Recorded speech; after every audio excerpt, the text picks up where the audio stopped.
Teachers day অর্থাৎ শিক্ষক দিবস, আজকের দিনটি শিক্ষক প্লাস স্টুডেন্টের একটা স্মরণীয় দিন। শুধু তোমরা একটা কথা মনে রাখবে, তোমাদের পরে তোমরা যখন ছোট ছিলে, অনেক পরে তোমাদের বাবা মা টিউশনি মাস্টারমশাইয়ের কাছে পাঠিয়েছে, কিন্তু অ্যাকচুয়ালি প্রাথমিক শিক্ষা তোমাদের শুরু হয়েছে তোমাদের বাড়ির বাবা এবং মায়ের কাছ থেকে।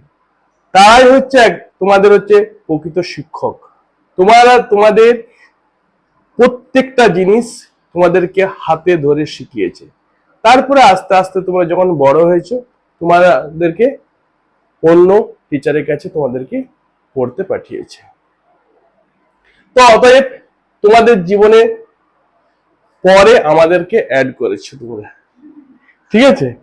এই অ্যাডটা কিন্তু কন্টিনিউ চলতেই থাকবে, চলতেই থাকবে, চলতেই থাকবে। তার মানে তোমার জীবনে তিনজনের ভূমিকা অবদান অনস্বীকার্য। এক হচ্ছে বাবা মা, তারপর হচ্ছে শিক্ষক। শিক্ষক তোমাকে কি করবে? পথ দেখাবে, একটা ভালো জায়গায় নিয়ে যেতে।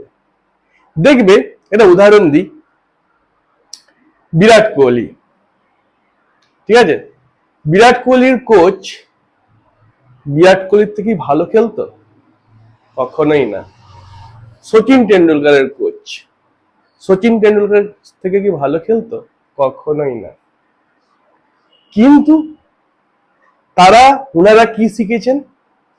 বিরাট কোহলি বা সচিন টেন্ডুলকার কি শিখেছেন? ডিসিপ্লিন।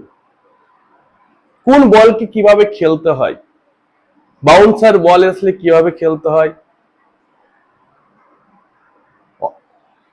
মানে যে সমস্ত বলগুলো আসলে কিভাবে খেলতে হয়, সেই খেলাটা শিখিয়েছে অ্যাকচুয়ালি তারা।